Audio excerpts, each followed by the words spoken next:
Mission शक्ति के इस भव्य कार्यक्रम के आयोजन में उपस्थित इस महाविद्यालय के प्रबंधक श्री दीनदयाल मिश्र जी, विद्यालय के प्राचार्य डॉक्टर इंद्रदेव पांडे जी, सलेमपुर के उप जिलाधिकारी श्री ओम प्रकाश बरनवाल जी, क्षेत्राधिकारी सलेमपुर श्री CS त्रिपाठी जी, मंचासीन पूर्व इतिहास विभागाध्यक्ष डॉक्टर गायत्री मिश्रा जी, मेरे सामने बैठे हुए समस्त सम्मानित प्राध्यापकगण, इस कार्यक्रम की उत्सवमूर्त जिनके लिए ये कार्यक्रम आयोजित किया गया है, वे देवी स्वरूपा समस्त यहाँ की छात्राएं, पुलिस विभाग की महिला आरोपी की प्रभारी प्रियंका मिश्रा, सलेमपुर से आई हुई हमारी सभी महिला आरक्षीगण,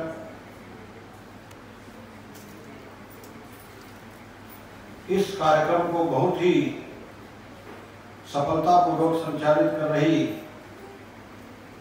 प्रिया और तृप्ति दोनों बेटियां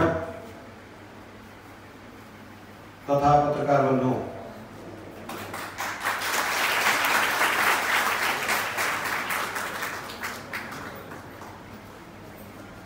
महिलाओं में सुरक्षा, सम्मान और स्वावलंबन को केंद्र बिंदु में रखकर माननीय मुख्यमंत्री जी ने एक 6 महीने का मिशन शक्ति अभियान शारदीय नवरात्रि से चैत्र नवरात्र तक की अवधि के लिए प्रारंभ किया था और अब उसे आगे बढ़ाए जाने के संबंध में कार्रवाई की जा रही है और 27 फरवरी से 8 मार्च अर्थात कल जो अंतर्राष्ट्रीय महिला दिवस था, उस तिथि तक विशेष कार्यक्रम महिलाओं से संबंधित, जागरूकता से संबंधित, नारी सुरक्षा, सम्मान, स्वावलंबन से संबंधित कार्यक्रम आयोजित किए जाने के निर्देश उत्तर प्रदेश शासन द्वारा दिए गए थे। उन कार्यक्रमों का इस जनपद में हम लोगों ने सफलतापूर्वक संचालन किया और अब 1 हफ्ते के लिए वो कार्यक्रम पुनः बढ़ा दिया गया है और उसी क्रम में आज इस महाविद्यालय में महाविद्यालय परिवार के सहयोग से हम लोगों को अपनी बात आप तक रखने का अवसर प्राप्त हुआ है। सबसे पहले मैं महाविद्यालय के प्रबंधक जी और प्राचार्य जी जिन्होंने ये अवसर प्राप्त कराया है, इसके लिए उन्हें हृदय स्वभाव से साधुवाद देता हूं।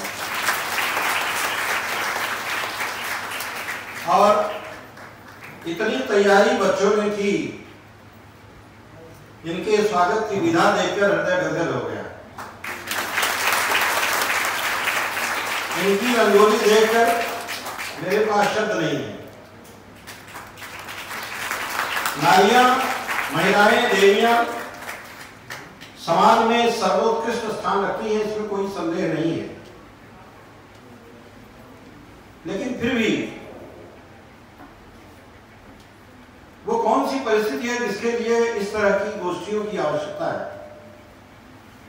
सर्वश्रेष्ठ है तो सर्वश्रेष्ठ सार्वकालिक रूप से, सार्वभौमिक रूप से होना चाहिए।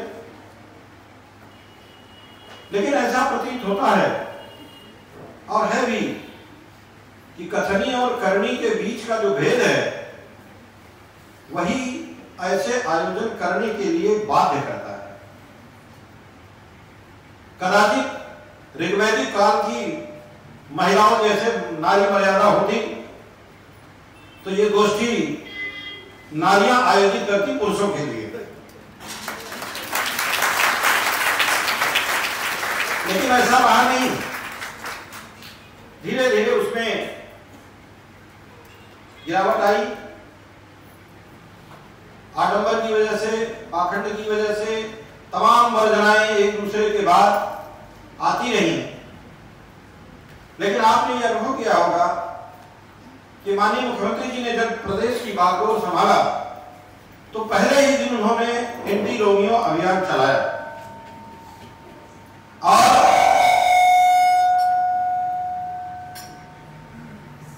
आप सभी विद्यालय आती रही होंगी, काफी जहां आपकी प्राध्यापिकाएं बैठी हुई हैं वे भी जब स्कूल और कॉलेज में जाती रही होंगी तो आपने अनुभव किया होगा कि उस समय आना जाना बड़ा दुष्कर कार्य था। बहुत सारी लड़कियां केवल इसलिए कॉलेज शिक्षा छोड़ देती थी क्योंकि उन्हें आने जाने में, अकेले में जाने में डर लगता था। और डर लगना एक स्वाभाविक बात थी क्योंकि वे अपने को असुरक्षित महसूस करती थी। अखबारों में पढ़ के, मीडिया पर देखकर, टीवी में देखकर हिम्मत नहीं पड़ती थी कि किसी लड़की को अकेले कॉलेज भेज दिया जाए।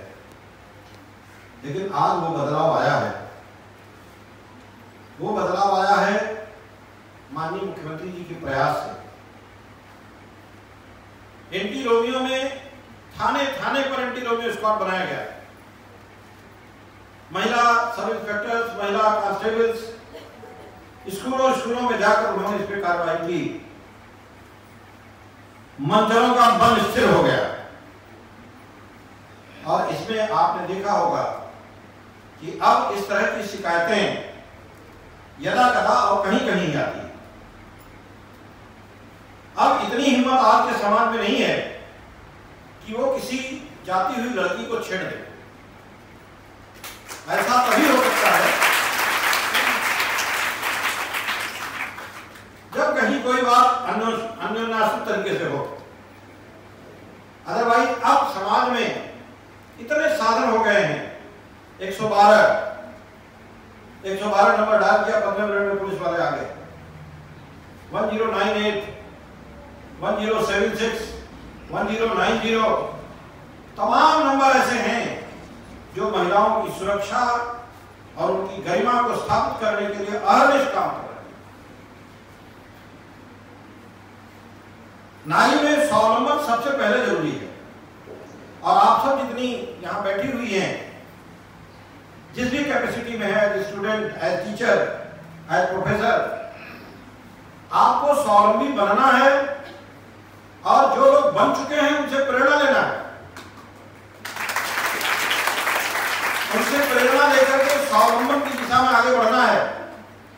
आपकी प्राध्यापिकाएं यहां बैठी हुई हैं, इन्होंने जब स्कूल, कॉलेज या यूनिवर्सिटी में पढ़ाई की होगी तब इन्हें और दिक्कतें आई रही होंगी। अब आपको काफी कुछ सुगमता है। उन दिनों 100 नंबर पे डायल करने पे पुलिस वाले 10 मिनट में आ जाए, ऐसा नहीं था।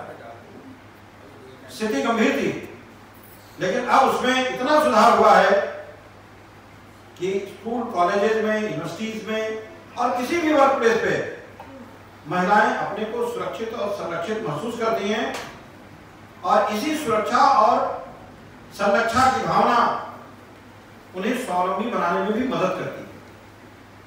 जब आप स्वावलंबी हो जाती हैं तो आपका सम्मान अपने आप बढ़ जाता है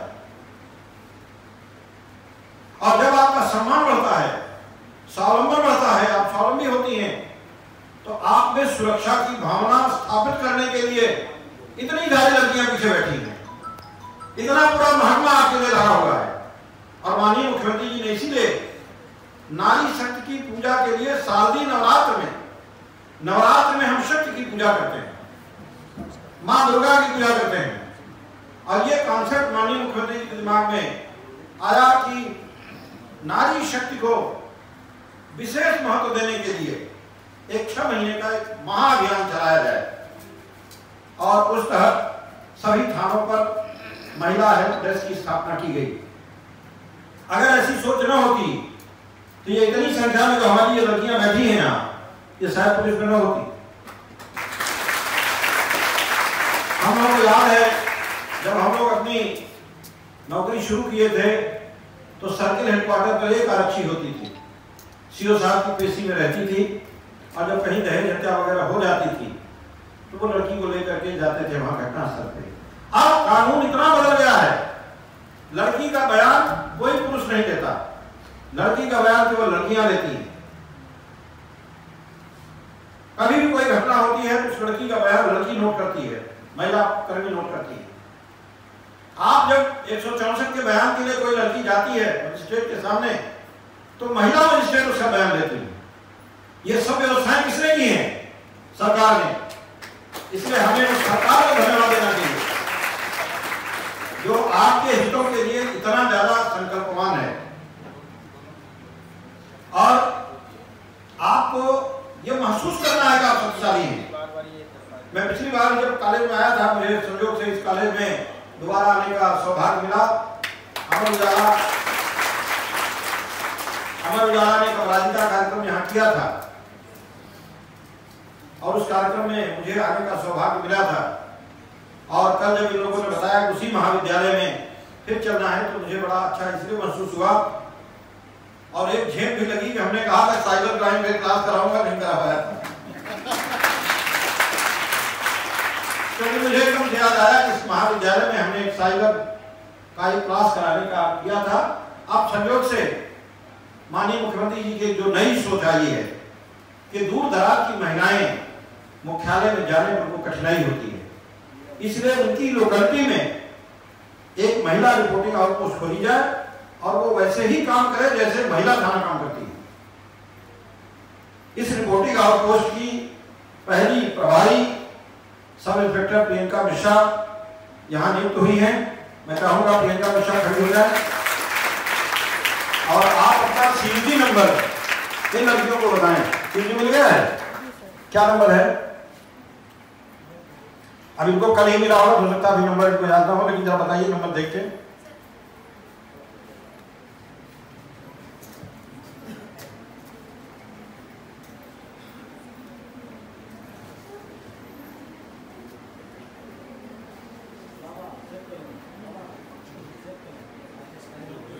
दिक्कत हो किसी नंबर पे कॉल कर लीजिए।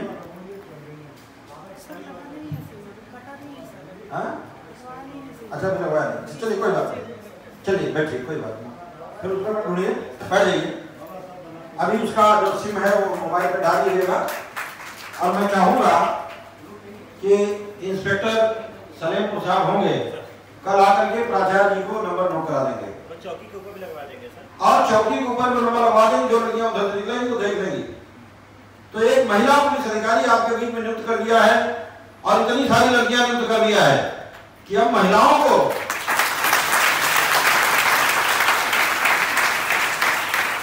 अपनी समस्याओं के लिए मुख्यालय न जाना पड़े। सलेमपुर में रिपोर्टिंग आउटपोस्ट खुल जाने के बाद न केवल सलेमपुर की महिलाओं को बल्कि आसपास लार, भई, भाटपार, रानी, भटनी, खामपार, बनकटा, इन सब स्थानों की महिलाओं को अब मुख्यालय नहीं जाना पड़ेगा।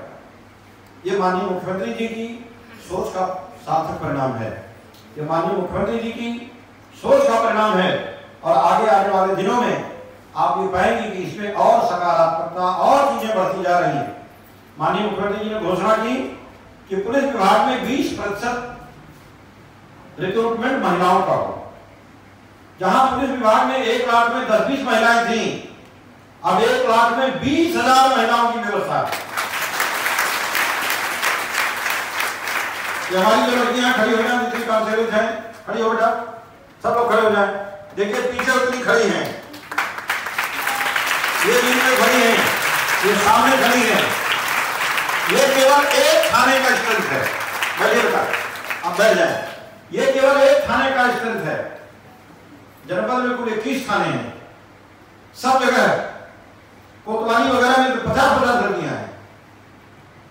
और माननीय मुख्यमंत्री जी की सोच का ही परिणाम है कि इनको स्वावलंबन मिला, इनको नौकरी मिली और आज ये किसी बेटे से कम अस्तित्व नहीं रखते।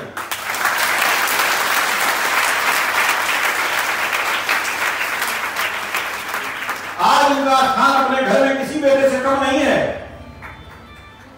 और ये जो तीनों बातें लिखी हुई है, नारी सुरक्षा, सम्मान और स्वावलंबन, तीनों की प्रतिमूर्ति है। आप में से जो लड़कियां हैं जिनका थोड़ा टेम्परामेंट हो, कुछ करने का जज्बा हो समाज में, एक पुलिस अधिकारी के रूप में सब इंस्पेक्टर की वैकेंसी निकली है। जिनको न जानकारी हो, पुलिस उत्तर प्रदेश पुलिस की वेबसाइट पर जाकर देख लीजिए, ऑनलाइन एप्लीकेशन आमंत्रित किए गए हैं। आप सब इंस्पेक्टर में भरिए, जिनकी हाइट ठीक ठाक हो, ठीक ठाक है साहब, 100 कितना सेंटीमीटर है? 152। चलिए 152, 53 जो भी हो, जो पात्रता रखती हो वो जरूर ट्राई करें पुलिस की नौकरी।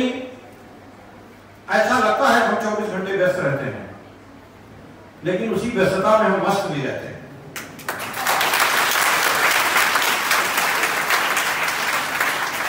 और अगर हमारी व्यस्तता ना हो तो हमारी मस्ती खत्म हो जाए, काम करना फितूर हो जाता है। रात के 12 बजे, 1 बजे, 2 बजे तक हम लोग अपने ऑफिस में बैठ करके काम करते हैं, क्योंकि समाज में हमारा वो दायित्व है। और हमारे ये पुलिस की जो लड़कियां हैं पुलिस विभाग की, ये भी उसी तरह का जज्बा रखती हैं और उसी तरह का काम करती हैं। पुलिस विभाग में कोई भी त्योहार हो छुट्टी नहीं मिलती। राखी के त्योहार पर भी बेटियां शिक्षक के रह जाती, हिजा नहीं पाती, लेकिन बीमार नहीं होती, क्योंकि इनके मन में आता है कि हमने जो बीड़ा उठाया है, जो संकल्प लिया है, जिसके लिए नौकरी कर रही हूं, उस सेवा की आज सबसे ज्यादा जरूरत है, क्योंकि आज महिलाएं बाहर निकलेंगी, आज बहनें निकलेंगी अपने भाई को राखी बांधने, और हमें चौराहे पर खड़े रहना है। महाशिवरात्रि का अभी पर्व होगा परसों, इनमें से 99% व्रत होंगी, लेकिन आप देखेंगी कि मंदिरों में ये 24 घंटे ड्यूटी देने की दक्षता रखने की क्षमता रखती है।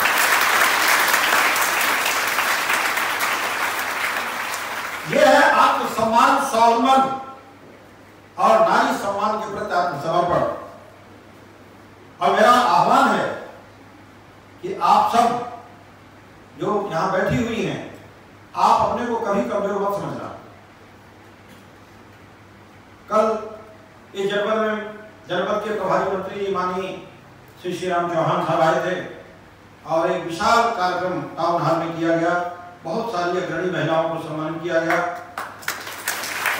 और इस चौकी का उद्घाटन एक सुखद संयोग है कि सुप्रीम कोर्ट की रिटायर्ड जज ऑनरेबल जस्टिस ज्ञान सुधा मिश्रा जी ने और माननीय मुख्यमंत्री जी ने वर्चुअली अर्थात ऑनलाइन लखनऊ से सभी जनपदों का किया। वो पत्थर एक आदमी लग जाएगा। ये जब वो जस्टिस ज्ञान सुधा मिश्रा जी अपना उद्बोधन कर रही थी और एक मैडम प्रियंका चुरुलू आई थी जो इंडियन बैंक की मैनेजिंग डायरेक्टर हैं पूरे देश की, उन्होंने अपना उद्बोधन किया। अपने उद्बोधन में एक बात कहा कि मैं बड़े ही सामान्य से, मैडम चुरुलू की जो भाषा थी वो कह रही थी मैं बहुत सामान्य से परिवार से थी और मैंने बीकॉम किया, उसके बाद मैं बैंकिंग में पीओ सेलेक्ट हो गई और आज मैं सीईओ और एमडी इंडियन बैंक हूं। पूरा देश इस बैंक का मैं संचालन करती हूं। ये कैसे हुआ? ये हुआ आत्मविश्वास से। अगर वो ये सोचती कि हम तो बड़े सामान्य से परिवार के हैं, कहां कर पाएंगे, कैसे कर पाएंगे, स्कूल कैसे जाएंगे, तो नहीं कर पाती। मनुष्य में 3 तरह की प्रकृति होती है। प्रारंभते खलु विघ्न भय नीचई, प्रारंभ विघ्न भेता विरवंति मध्या, विघ्नहि पुनः पुनरप्रत्यहन्यमाना, प्रारंभे चोत्तम जना न परित्यजन्ति। मैं इसका अर्थ बताता हूं कि 3 तरह की प्रकृति के लोग होते हैं। काम ही नहीं शुरू करते कुछ लोग।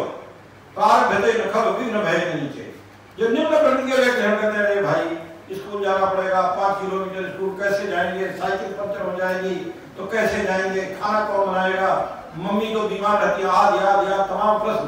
उन्होंने कहा हो गई पढ़ाई, खत्म करो, नहीं संभव है। ये निम्न प्रकृति की सोच। और दूसरे होते हैं कि प्रारंभ निर्वेता विरवंति मध्या, मध्यम श्रेणी वाले काम तो शुरू कर देते हैं, उसका बड़ा जोश आया कि आज कप्तान साहब ने कहा है कि नहीं स्कूल जाना है, अच्छे से पढ़ना है, पुलिस में दरोगा का इम्तिहान देना है, तैयारी करनी है, दौड़ना है। 4-5 दिन दौड़ी, जब पैर में दर्द होने लगा कहे है तो बता ही जाने दो।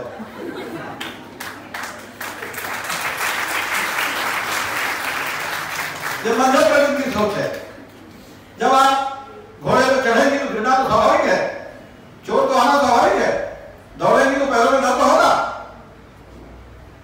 लेकिन उत्तर प्रकृति के जो मनुष्य होते हैं तो विरमंत मध्या विघ्न ही पुनः पुनः प्रत्यहन्यमाना, विघ्न आए, बार बार आए, अनेक बार आए, लेकिन प्रारब्ध चोत्तम जना न परित्यजन्ति।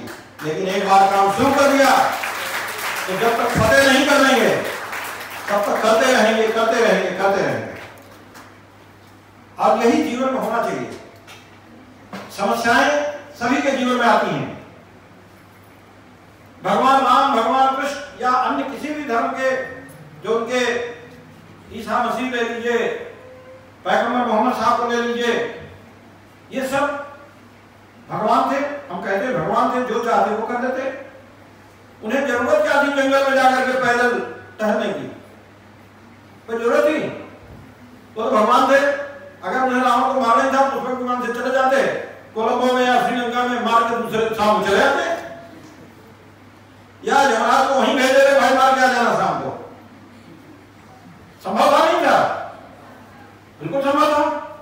ईसा मसीह साहब को सूली चढ़ा दी गई, वो भगवान थे, वो चाहते तो सूली अपने आप टूट जाती, कुछ नहीं होता। पैगंबर साहब इतनी समस्याएं आई, लोगों ने जहर दे दिया, वो चाहते कुछ नहीं होता। लेकिन हमारे मनीषियों ने ये जो कहानियां लिखी, जिन्हें हम आज धार्मिक पुस्तकें कहते हैं, उन्होंने अपने विवेक से लिखी। व्यास जी ने लिखा, वाल्मीकि जी ने लिखा, एक कहानी लिखी और उस कहानी के माध्यम से ये प्रतिपादित करने का विषय रखा।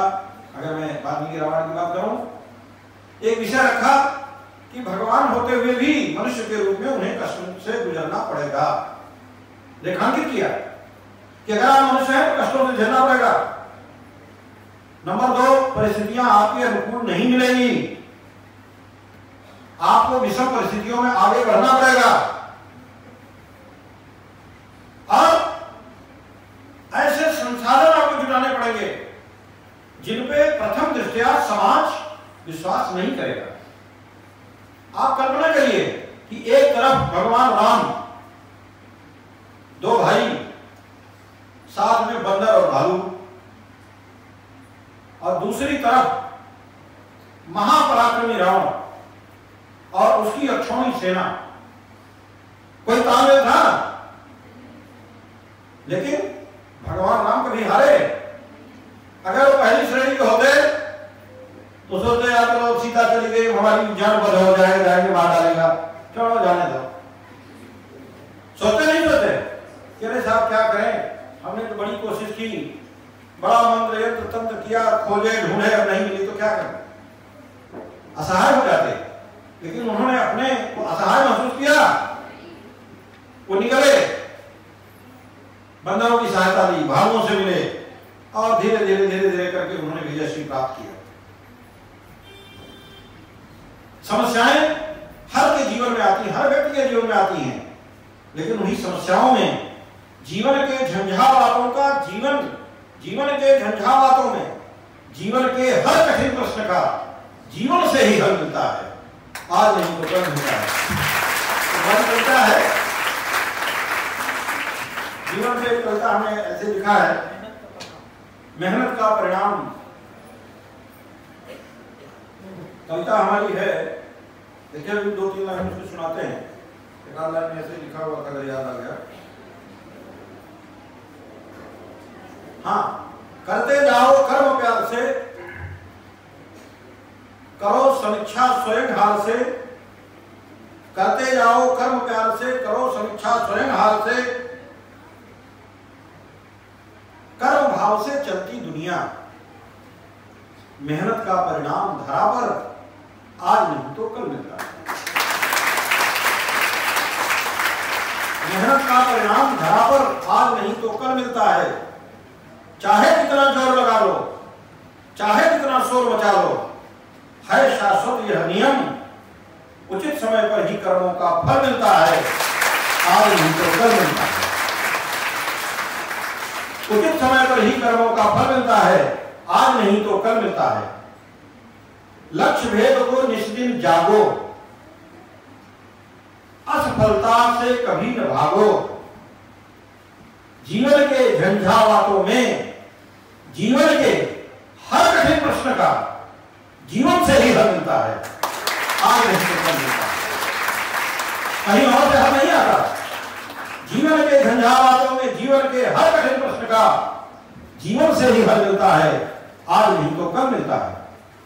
पत्थर जितना ठोकर खाता उतना चिकना बनता जाता, मंदिर में रख पूजा करते मन को अद्भुत सुख मिलता है, आज नहीं तो कल मिलता है। मन को अद्भुत सुख मिलता है, आज नहीं तो कल मिलता है। और कुंठित होता रात कमल दल, कुंठित होता रात कमल दल, अरुणोदय की चिंता पल पल।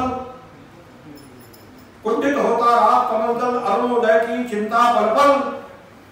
रवि किरणों से वही कमल दल जब संयुक्त हो, रवि किरणों से वही कमल दल जब संयुक्त हो, पंकज पटल सहज खिलता है, आज नहीं तो कल खिलता है।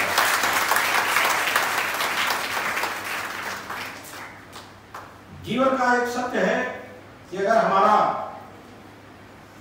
कहा गया है कि laugh and word laugh with you, weep and you weep alone. अगर आप हंस रहे हैं तो 10 लोग खड़े होकर आपके साथ हंसने वाले हैं, लेकिन अगर आप रो रहे हो तो कोई साझा नहीं करता। Laugh and word laugh with you, weep and you weep alone.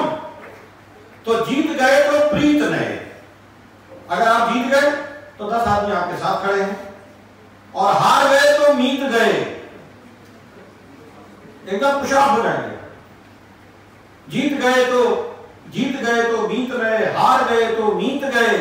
प्रीत मीत के हार जीत के, प्रीत मीत से हार जीत से जीवन पथ पर प्रतिदिन नया सबक मिलता है, आज नहीं तो कल मिलता है। प्रतिदिन नया सबक मिलता है, आज नहीं तो कल मिलता है। और समय से पहले, नियत से ज्यादा नहीं मिला है, नहीं मिलेगा।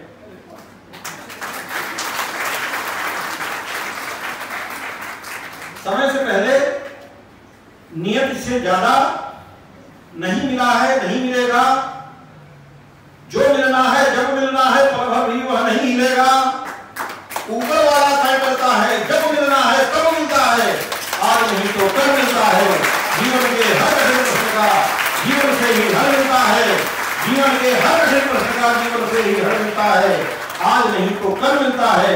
मेहनत का परिणाम धरा पर, आज नहीं तो कल मिलता है, आज नहीं तो कल मिलता है। यही जीवन का असली संघर्ष है और यही मूल मंत्र है। तो भगवान को इन्हीं झंझावातों में रहकर मनुष्यवत होकर ये प्रमाणित करना है कि मनुष्यों, मैं भी तो मनुष्य था और मैंने करके दिखाया, इसलिए आप भी करके दिखा सकती हो। मैं पूरी बात केवल इतना कहना चाह रहा था कि ऐसा दुनिया का कोई काम नहीं है जो आप नहीं कर सकते। अगर आप बिना कहती बेटी पढ़ा दिया, ये हो गए, तुम ये हो गए, मतलब तुम्हारा आपकी शादी हो जाए, बस यही एक जीवन का अभिलाषा है, तो वो अभिलाषा कर रहा है। वो अभिलाषा को अपने हिसाब से सोच रहे हैं, लेकिन आपको अपना लक्ष्य तय करना है। लक्ष्य भेद को निश्चित जागो, असफलता से कभी न भागो। जीवन के झंझावातों में, जीवन के हर कठिन प्रश्न का यही जीवन में हल मिलता है। इसलिए आप सबका मैं आह्वान करता हूं कि परिस्थितियां कभी कठोर कभी कोमल होती हैं, समय एक सा कभी भी नहीं रहता, हमारा आपका किसी का भी नहीं। लेकिन हम आप सबको ये ध्यान रखना चाहिए कि समस्याएं आई हैं तो उनका निदान भी है। ऐसा कोई प्रश्न नहीं है जिसका सोल्यूशन ना हो, ऐसा कोई क्वेश्चन नहीं जिसका सोल्यूशन ना हो। और अगर सोल्यूशन है तो प्रश्न आने पे हम विचलित क्यों हो रहे हैं। मैं लड़कियों से विशेष रूप से कहना चाहता हूं कि कई लड़कियां जरा सी बात हो विचलित हो जाती हैं, अभी फायरिंग में हमारी लड़कियां गई तो कुछ लड़कियां वहां पे फायरिंग होने लगी, अभी दूसरी लड़कियां फायरिंग कर रही थी तो कई लड़कियों के आंसू आ गए। इंस्ट्रक्टर ने मुझे टेलीफोन किया कि सर ये लड़की फायर क्या कर रही है, तो पहले रो रही है। मैंने कहा नहीं, वो रो रही है क्योंकि वो जिस पारिवारिक परिवेश और पृष्ठभूमि से आई है वहां बंदूक की आवाज सुन के लोग कांप जाते होंगे।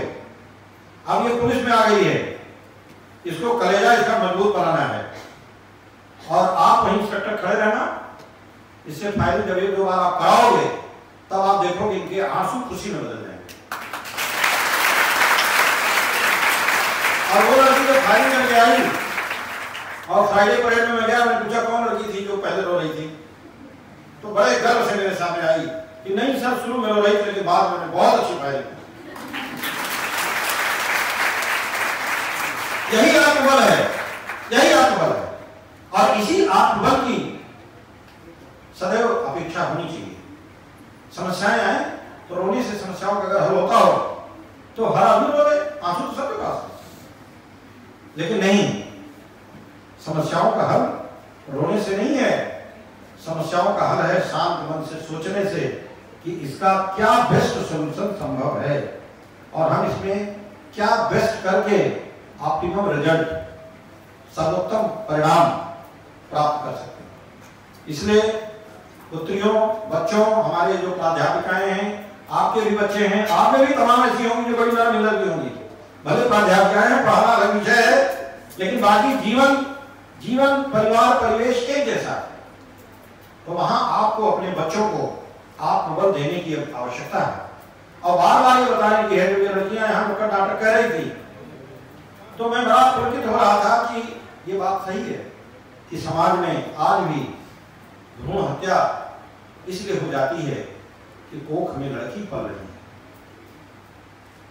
और ये नहीं याद आता कि अगर लड़कियां होंगी ही नहीं तो ये समाज चलेगा कैसे। लड़कियों का अनुपात अगर कम हो गया तो अपराध घटेंगे या बढ़ेंगे। आप आज लड़की हैं, कल आप बहू बनेंगी, परसों आप सास बनेंगी। और इस पूरे अभियान में मुझे सबसे ज्यादा जो बात कहनी रहती है वो सास देवियों से कहनी रहती है, क्योंकि वानप्रस्थ आश्रम में जाने के पश्चात भी, क्योंकि राज्य कोई नहीं छोड़ना चाहता, कोई व्यक्ति राज्य छोड़ना चाहता है। अब बहू आ गई, बहू सोचती है घर की चाबी मुझे दे दी जाए, सास सोचती है अभी 2 दिन नहीं हुआ आते चाबी चाह रही है, पटसन यही शुरू हो जाता है। ये भी शक्ति की ही झगड़ा, शक्ति का ही आपस में टसल है, शक्ति की ही लड़ाई है। लेकिन बुद्धिमान सास बहू आने से पहले बाहर वाले कमरे को सजा के रखती है। बहू को कहती है अब आप वहां रहो और हम दोनों बूढ़े बुढ़िया बाहर रहेंगे।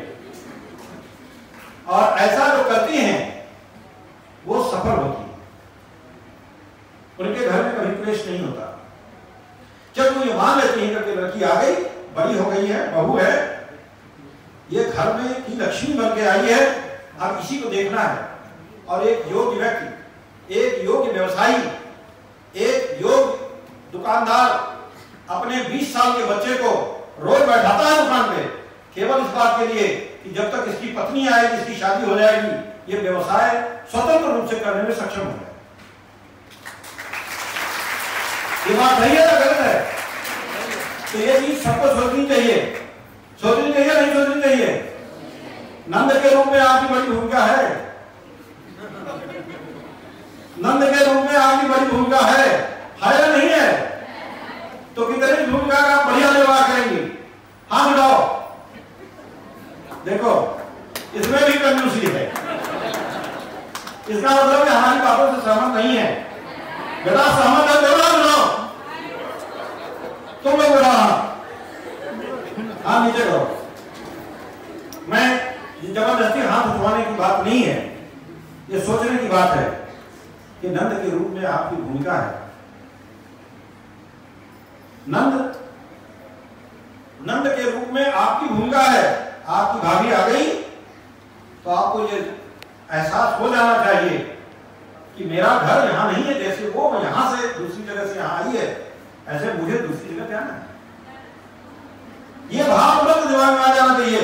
तब ये भाव नहीं आना चाहिए मम्मी भाभी के नक्शे देख रही हो, नहीं आना चाहिए, लेकिन आता है, आता है। एक लड़की के पिता के रूप में हम सदैव ये चाहते हैं कि हमारे बेटी की ससुराल में सब कुछ वही हो जो मेरी बेटी कहे। चाहते नहीं चाहते? लेकिन एक बेटे के पिता के रूप में हम सोचते हैं कि हमारा बेटा जो अपनी बीवी से कहे वही वो करे। तो ये गतिरोध है नहीं है, इसमें साम्य होना चाहिए। और ये साम्य कहां से आएगा?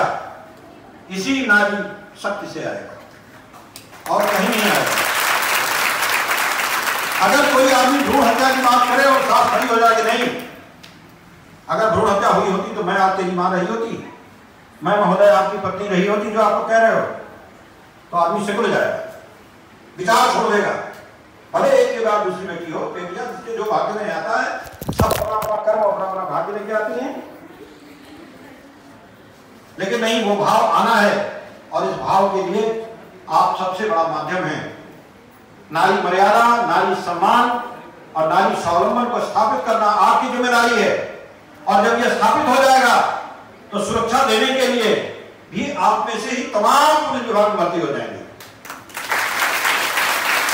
जैसे ये हमारी लड़कियां भर्ती हैं और समाज अपने को सर्वदा सुरक्षित और संरक्षित महसूस करेगा।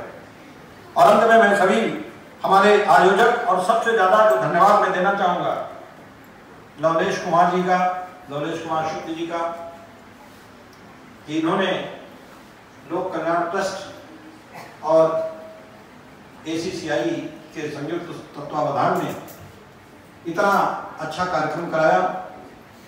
और मुझे लगता है कि इतने उद्बोधन के बाद मां पे बड़ी अच्छी मेरी रचना इन्होंने पढ़ा और ये सब सुनने के बाद अपने जो और यहाँ लोग आए थे उनका सुनने के बाद इतनी अच्छी सरस्वती वंदना लड़कियों ने गाया, मंत्रमुग्ध हो गया। मैं सुन रहा था, बहुत अच्छा था, बहुत अच्छा था। और वाकई इस कॉलेज में मैं पिछली बार आया था तो वो कार्यक्रम केवल औपचारिक था। आज आपने ऐसा प्रदर्शन किया है कि मेरा रोम रोम इन बच्चियों का आशीर्वाद किया। मैं पूरे आयोजक मंडल को, प्रबंधक जी को, प्रधानाचार्य जी को, यहाँ के इंस्पेक्टर सलेमपुर साहब को, आरोपी प्रभारी प्रियंका मिश्रा को, CO साहब, SDM साहब जो अपने व्यस्तम समय में से यहाँ आए और ये लोग हर साहब की सेवा में लगे रहते हैं, यहाँ के प्राचार्य जी, प्रबंधक जी और पूर्व विभागाध्यक्ष डॉक्टर गायत्री मिश्रा मैडम, आप यहाँ आई।